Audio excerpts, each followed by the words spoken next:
بسم الله الرحمن الرحيم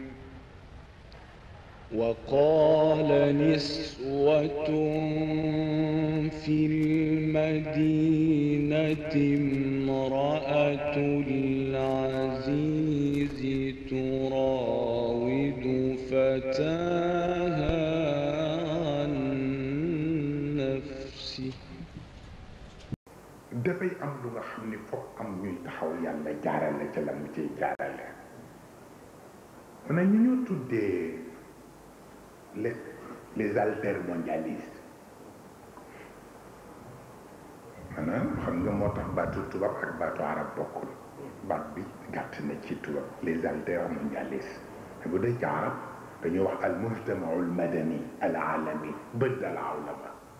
waaw mu mel ni bu ngeen ko xoolee depuis Seattle ca G7 G8 ba fa amoon ak nu mu jékki-jékki rek nit ñi génn noonu mu jaral leen ñu jël ay billets d'avion lu ne dem daje ji foofu pour nit ñi façon bi ñu bëggee joxe nit ñi àdduna bi ñoom duñ ko nangu parce que nag dafay mel ni lu nga xam ni dañuy ràcc rek tax ci seen kanam am ñu nga xam ni duñu bokk te nag société civile bi war nañ leen bàyyi xel waaw mu mel ni façon boobu nga xam ni moom la altermondialiste yi doon def mais loolu mooy taxawaayu islamiste yi mais comme l'islam nag dafa weex donc lu jóg rek ñëpp yoo et pourtant ñële la leen metti ba ñuy révolté moo metti islamiste yi ñoom it ci seen domaine ba ñuy révolté puisque xam nga dafa am ñaari baat ñu di leen tudd baatu démocratie ak li ñoo tuddee laïcité waaw parce que ci biir mondialisation li ñoo tuddee globalisation suñu borom dafa wane ne globalisation moom rek la moo am kàttanu def ko te nee na li may am kàttanu def ko du ma ko def parce que diversité dafa baax walaw shaa rabbu la amana man fi l-ardi kulluhum jamian lakin la yazaluna muxtalifin waaw yàlla nee na pour globaliser man rek maa am kàttan bi waaye bu ma ko defee àdduna du am sens foog diversité am waaw looloy tax nag baatu démocratie dafa am ñaari façon démocratie de principe bokkul ak démocratie de combat waaw bu ngeen gisee coow yi bari ci fu ne réewu Europe yéeg réewu arab yéeg réewu Afrique yéeg yépp léegi dara dootul xew te ay bakkan tëddul fu élection yi am bu résultat génnee adduna bëgg a tukki warul mën a nekkee noonu mu dellu ci li ma leen waxoon ci wàllu transparence ak clarté nit du nekk ku transparent nit dafa war a nekk ku clair boo clairee rek kuy jëfanteeg yow xam fu muy teg tànkam waaw mais li ñuy jëfandiku nag war na am transparence ndax mooy tax ki nga koy séqal wóolu la waaw mais bu fekkee ne nag démocratie de combat la yooyu du man nekk moo tax laïcité it li coow li bari bari laïcité de principe ak laïcité de combat bokkul laïcité de combat moo jiitu moo tax bu ñu waxee naan tubaab yi yàq nañ l'islam bi ndax laïcité bi ñu indi laïcité ci biir l'islam Muawiyatu ibn Abi Sufyan moo ko fi indi ndax moo njëkk a proposé séparation des pouvoirs te mooy bi Ali ne tahkim mu ni taqsim keroog la laïcité de combat commencé mu ni Seydina Ali nañu séparer pouvoir yi nga yore pouvoir spirituel bi ma yore pouvoir temporel bi Ali ni ko mais xanaa du benn diine yàlla bi ak benn alquranu yàlla bi ak benn umma bi. problème bi kay mooy maak yow nañu jullit yi seet ci li yàlla tëral wax ko ku ci gën a doy jullit yi rek ñu jox ko mu yore yépp mais di séparer pouvoir yi nga taxaw fekk sa mbooloo ma taxaw fekk sama mbooloo du ñu dem waaw. donc yu mel noonu moo jar ñu di ko parce que fekk réparé wuñu yu mel noonu nit ñi fi ñu ne monde meilleur kenn mënu ko def ci àdduna bi waaw.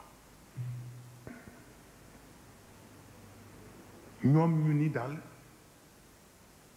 dafa am benn erreur bu nga xam ni nañ ko réparé benn bindkat bu bokk ci Europe moo ci bind livre bu rëy tudde ko al alamu alladi sanaana wal alamu alladi sanaana mës nga dégg loolu mu ne ñaari àdduna fi ne àdduna bi nga xam ni moo ñu fi indi ak àdduna bi nga xam ne ñun ñoo ko fi indi. mu ne àdduna bi ñu fi indi te mooy bu yàlla bi mu ne lu ëpp fukki junne at a ngi nii li ñu fi yàlla digoon dara génn fi mu ne mais àdduna bi nga xam ni ñun ñoo ko fi indi mu ni ci ñeent fukki at ak juróom yi alak na la ca àdduna bële ba presque dara lu baax desatu fi waaw. mu ni parce que li ñoo tuddee athawra aziraaya la révolution agricole mu ni agriculture lu ci révolution wuti ak thawra ak aziraa mu ni sunu maam yi bay bu bëgg a dee dund ñi ñu nekkal dund mësuñu am problème lu ne jaar na fi ci wàllu sinaa ci wàllu tijaara pourquoi ñu xëy rek naan thawra ziraaya d'accord xëy na am na contexte bu taxoon mu am mais bu fekkee ni contexte bi li ñu war a faj nañ ko nañu bàyyi yëf yi rek mu normal na mu war a daan doxe mais mu ni léegi dem nañu ci révolution agricole bi ba léegi kiy bay ki dul bayee koy jox lu muy dundee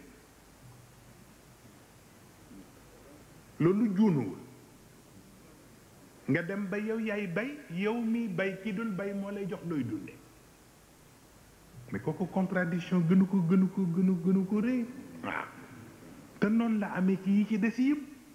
waaw noonu la amee ci yi ci des yëpp benn bu ci nekk léegi boo njëkkee yeewu borom ndékki da ngay tëddaat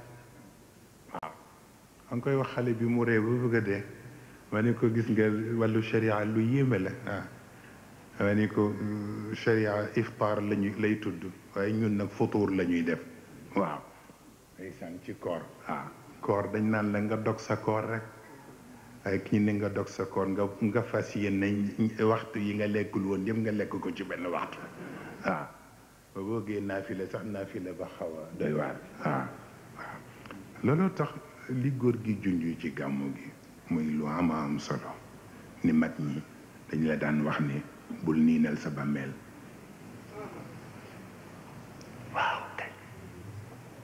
mag ñi dañ la daan wax ni bul niineel sa bàmmeel ne ne léeg-léeg nit dina am yaram fekk def di bindam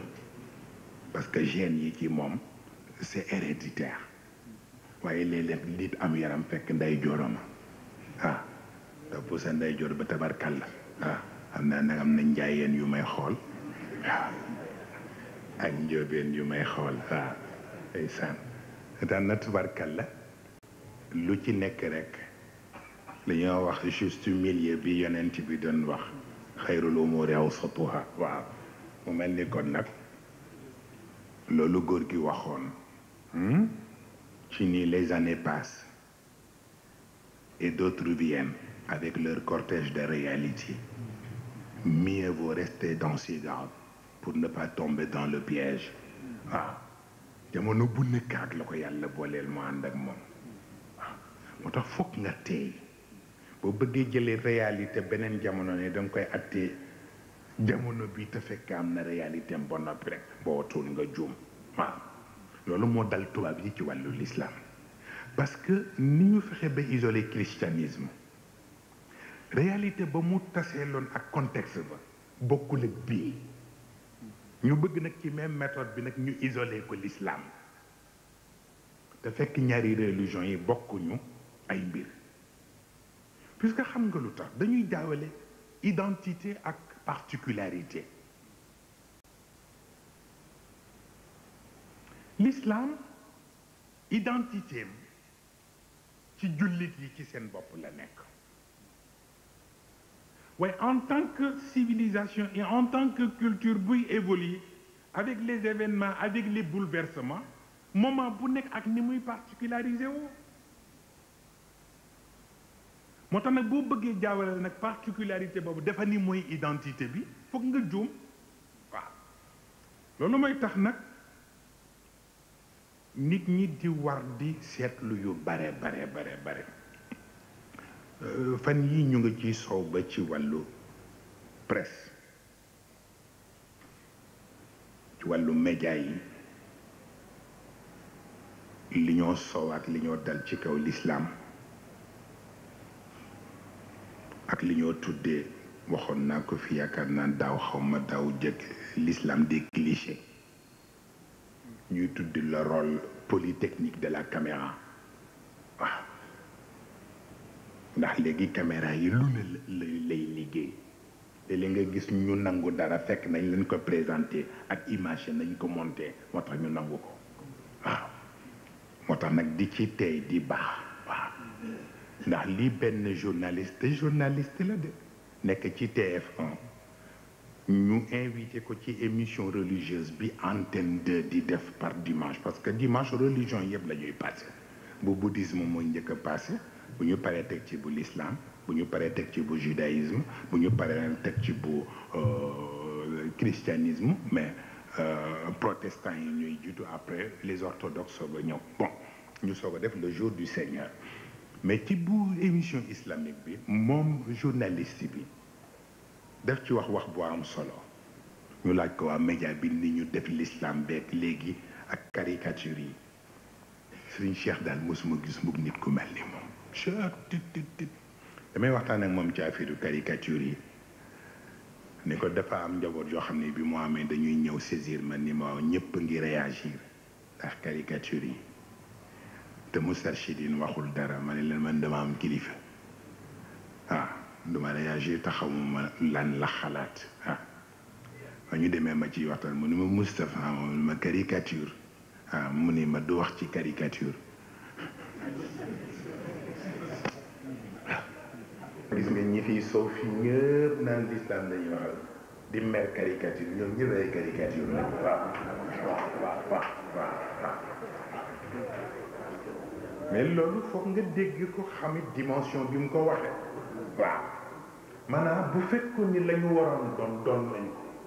kon ñii seen xel du ci dem la ñu waroon doon buñ ko doonoon dëgg ñii seen xel du ci dem parce que bukki bu dabee ponkal ca doxin wala waaw bu ko defee kon nag guddi na dañ doon ñëw rek pour ñu def benn muqaddima ñu war a nag jëm ci développé ko parce que dañu gis ne àdduna bi fii ñu toll nii dafa mel ne genre gaal bu nga xam ni dafa mel ni ñeenti société rek ñoo nekk actionnaire waxin la mais àdduna bi buñ ko doon seet dafay mel ni genre gaal mais gaal bu nga xam ni ñeenti rek ñoo nekk actionnaire yi ñu ne kon kan mu ni li ñoo tuddee banque mondiale li ñoo tuddee fonds monétaire international waaw li ñoo tuddee organisation du commerce organisation mondiale du commerce ak li ñoo tuddee G8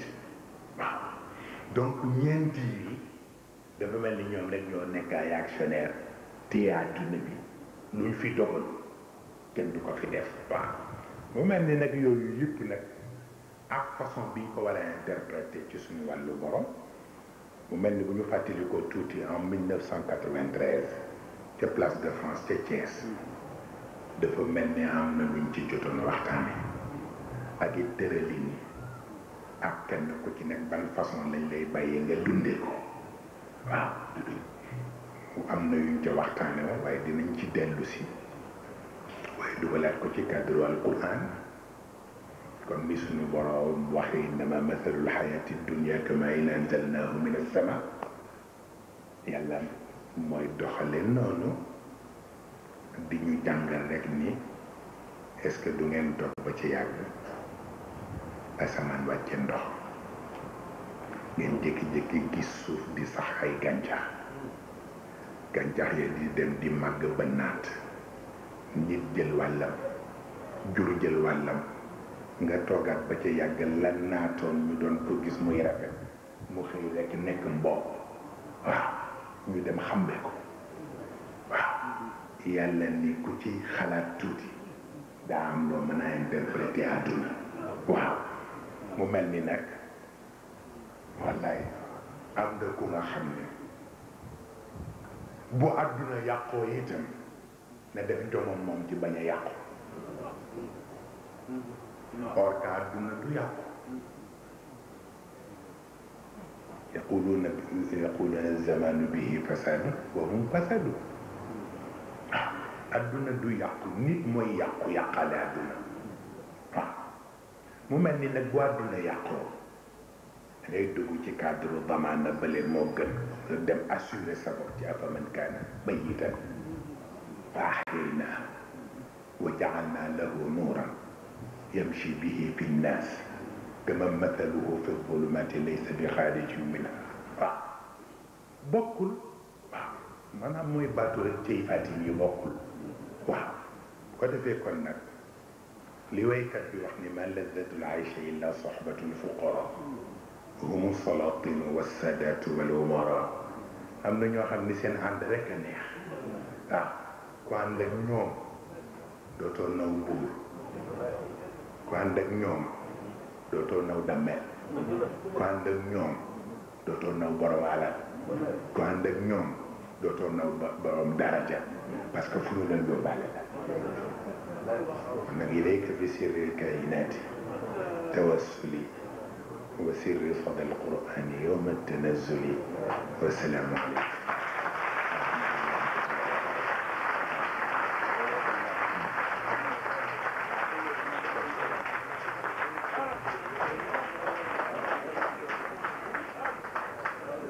waaw mu mel ne kon tabarkal la guddi na te suba nit ñi dañuy liggéey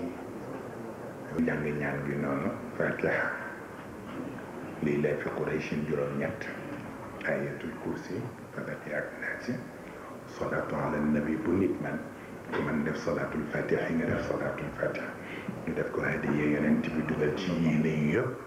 dana ko yàlla mottali incha allah ba yeneen kóor yi ñi ci des kenn ku ne tabarkal la waaw waaw bismillah